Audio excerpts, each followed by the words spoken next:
Good morning, my dear students. I'm Miss Tania Poveda. I'm happy to be back. This is Entrepreneurship 3. You know it's very important that you remember to download the information on your computers or take notes on your folder or notebooks. So feel free to print this information if you consider necessary, as long as you can check it later. Okay, so are you ready? Let's continue. Well, it's very important that we remember that this year we're working on your business projects or your business plans. So we already know the steps of a business plan. We already know the parts of a business plan. Now we're doing some short review about investigation techniques. It is very important for me and for you to understand the different techniques, so the moment you have to do your market research, you will choose the best technique to collect information from the market or from your possible clients. That's why it's very important we remember the material we studied last year and maybe some new things that we are going to use. Well, so we already know that investigation techniques are different ways to collect, to gather information from the market. Remember that there is a market for each product. You cannot sell the same products in different markets because people are different from place to place. You know, for example, Ecuadorians will like some things that maybe Chinese people don't, or the opposite. Maybe they do like things that we don't, and things like that. So according to different profiles of clients, you know, gender, age, location, beliefs, incomes, etc. After knowing your client profile, you can know what information you need and then choose the best investigation technique for them. Today, we're going to continue with this review. Some of the investigation techniques we are going to review were or are surveys, you know, a set of questions, closed or open questions, maybe optional answers, or maybe with a space to write and say whatever you want. There are 4 types of surveys, etc. You can watch that video again. Interviews, please don't confuse with work interviews or with job interviews. We're talking about marketing, so we're talking about the opinions of a client about a product, or maybe an interview about what they like about a product or service, okay? Don't confuse with job interviews or any other of interview. This is not a show like on TV where you have interviews, got it? This is a question, a set of questions to your clients. Focus group, maybe a group of 6 to 8 people sitting together talking about a product or a service. You need a leader, someone who memorizes all the questions and can lead with all kind of answers and then make people feel comfortable to speak. Well, today we're going to continue with a short review about observation, which personally is one of my favorite ones. I'm going to tell you why after this. And next, maybe next week, we're going to continue with product testing and mystery shoppers. So remembering all this is very good for all of us. This video is not going to be very long, just very short, because this information is already there in your head. After this, I'm sure you're going to remember what I'm talking about. Okay, so talking about observation research. What is that? It's a method or a technique. The observation method is a research technique in which the actions of people are watched and recorded, either by cameras or observers. Properly performed and recorded observations supply better results than survey techniques provide. And we're going to see why, but basically it's because when you're observing people, even if they know or if they don't know they're being observed, in the end, they act naturally. Okay, I want to include this little short explanation about mystery shoppers because it's kind of combined with observation methods. We can put it together or we can do it separate. I'm going to do it separate, but it's important we understand that mystery shoppers can be also involved in observation techniques, in observation research. They are researchers posing or acting as customers in retail stores to evaluate sales people. What is a retail store? For example, Supermaxi, Mi Comisariato, Aquí, etc. Okay, that kind of big stores with a lot of shelves. So you have someone there pretending being a shopper, a regular client, when this person is actually interacting or acting as they are buying a product. Anyway, just we're going to talk about mystery shoppers later, but I wanted to include it here. I repeat, just to make sure that they can be involved also in observation. So observing people means that you are going to know their reactions according to a situation or according to the environment or their experiences or their needs or their wants, okay? So here there is a very little example. This is how families behave in supermarkets. So that's the study. So on the left here in green, here, we have like a common family, mom, dad, 2 kids, in this observational research. So they're going to be in a supermarket doing their shopping just the way they do every week, every 15 days. And yeah, probably they know they're being watched or observed, but they're going to do their regular shopping. Kids are going to behave the way kids do, you know, naturally under their parents' instructions and with their needs and wants, just like everybody does. And on the right, we have, this is not observational research. You see this? It says, we're pretending to be in a supermarket and everybody is like acting perfectly, you know, smiling and just with a list and things like that. Okay, so in this case, this is not natural. This is not the way you usually are in a supermarket. This is what they call a lab simulation.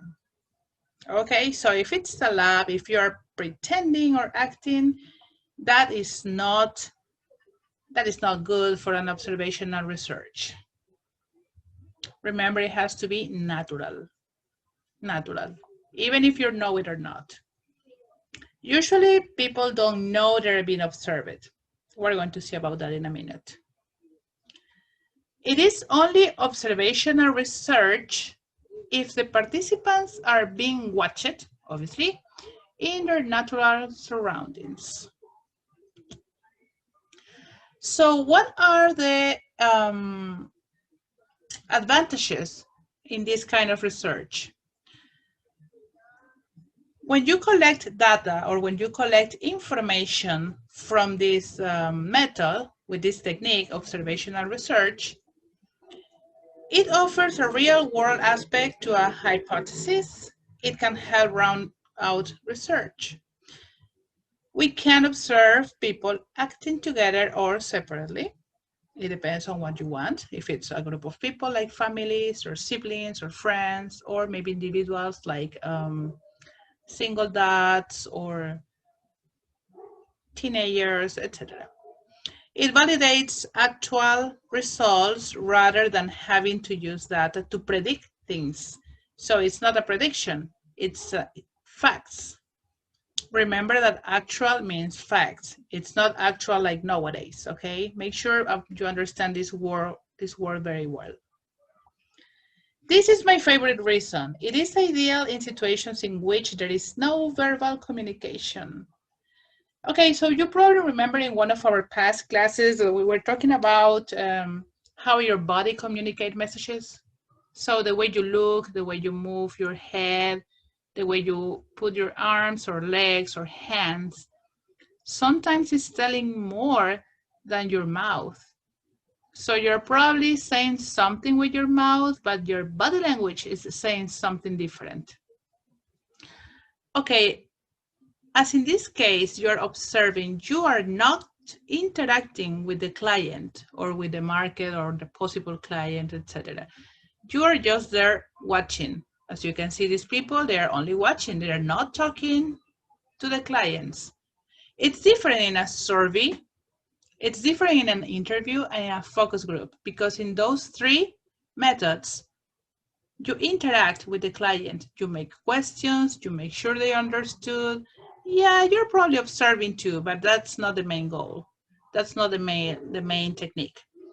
But with this one, as people are acting in a natural environment, they behave the way they are. You can observe reactions. You can observe how their body moves, their hands, and it's very important because that is going to tell you a lot.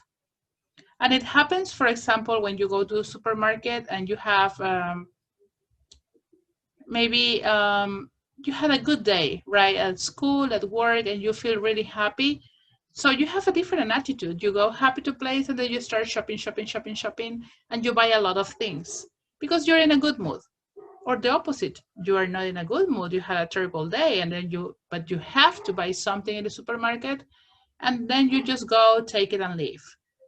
Right? You don't talk to anybody, but the way you behave, the way you move, your decisions can be observed or watched on your body language, on your face, on your posture, and your gestures. So that's why it's my favorite one. The data from this type of research is more reliable than self-report metrics. So when observing, sometimes says more than numbers. While here on the left, we have like a summary of these advantages. Real world data rounds out research, good for individuals and group behaviors. We can use it to validate actual results. Great for situations in which people do not speak. Researchers do not have to rely on self-reports, which are unreliable. Okay, so maybe, does it happen to you that when you arrive to a place full of people, you can feel the environment, like good vibes or bad vibes? Like you feel positive or negative? So in that case, when you feel like that, that's nonverbal communication. Or sometimes you arrive to a place, probably you don't feel it, but you see people like their faces, they're probably upset, sad, angry. So you are like, okay, they are not talking to you, but you can feel something bad is going on there. Or the opposite, you arrive to a place and people are smiling and talking and having fun, talking among them, I mean. And then even you don't talk to them, you can feel something positive. So that's a kind of observation. Got it? I like this one very much because it's not just a cold paper and numbers. It's also something more real, more natural. In my personal opinion, I'm not saying it's the best, because remember that you choose the investigation technique according to the market. So this one must be the best for a type of market according to the product that you're going to sell, etc. Okay, so how many observation research types we have? 3. These are the 3 types of observation research. People watching people. For example, here we have mystery shoppers, one-way mirrors. People watching an activity. For example, you are watching on TV a game, a soccer game, and you are watching how people react. Or maybe you are sitting on a park and you are observing how children are playing in the park. Or maybe you go into a class and you observe an activity, a presentation or something like that. So you, as a person, observe an activity. Example, audits, you know, like the audience in a group of people. And this one, machines watching people, it's more about automatic information collected from people. Example, traffic counters or passive people meters. Maybe when you go into the bus, you have to pass this counter, so the bus knows, or the bus driver knows how many people get into the bus. It's the same when you go to a supermarket and you have to pass this counter. They know how many people are going into the shop. So nobody is there observing, but there is a machine counting people in a store. Okay, well, about one-way mirrors, probably you've seen in the movies, especially those police movies or crime shows, that they have like a thief or a murderer or someone like that, and they have an interview with this person and making a lot of questions. And there are other policemen on the other side of the mirror listening and observing the reactions. So it's the same in marketing, actually. You can have a group of people, especially children, playing with toys or talking among them, and then there are investigators or researchers on the other side of the mirror, and they are observing what they are doing. And the market, this group of people are acting naturally. Okay, so after that short review about observation technique, I want to show you this video about some of the decisions that you can make after observing children playing. So this is the kind of information you can get after an observation. This is the link of the video, so you can click here too and watch it, and watch only this video if you want to. You are going to receive this PowerPoint presentation in your emails. So feel free to click here and watch it again. But I'm going to present it anyway. Okay?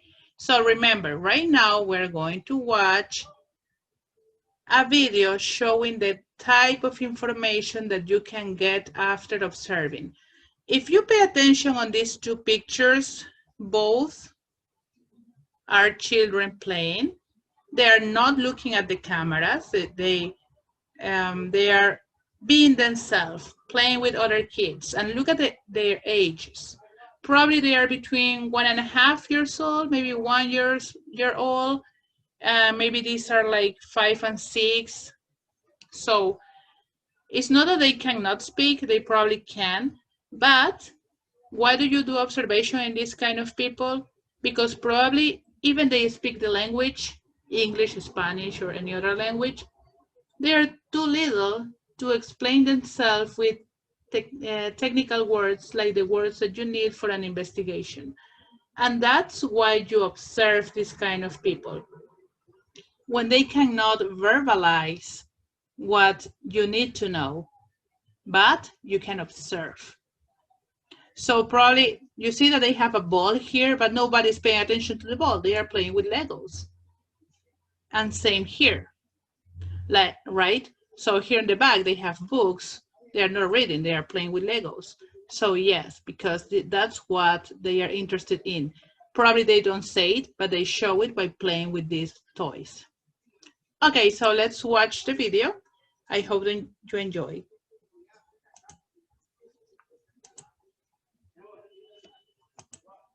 There's not a kid out there who doesn't have a favorite toy. But with so many toys on the market for kids nowadays, you can never be too careful about the ones that you give your children to play with. Here's our parenting experts from the Children's Workshop with more. When you're picking out an educational toy for a child, there's things to keep in mind. For instance, their age. Infants, they learn through playing with their senses. So they're able to touch the toy. They're able to feel different textures. That's really how babies learn best. Babies also tend to like bright colors.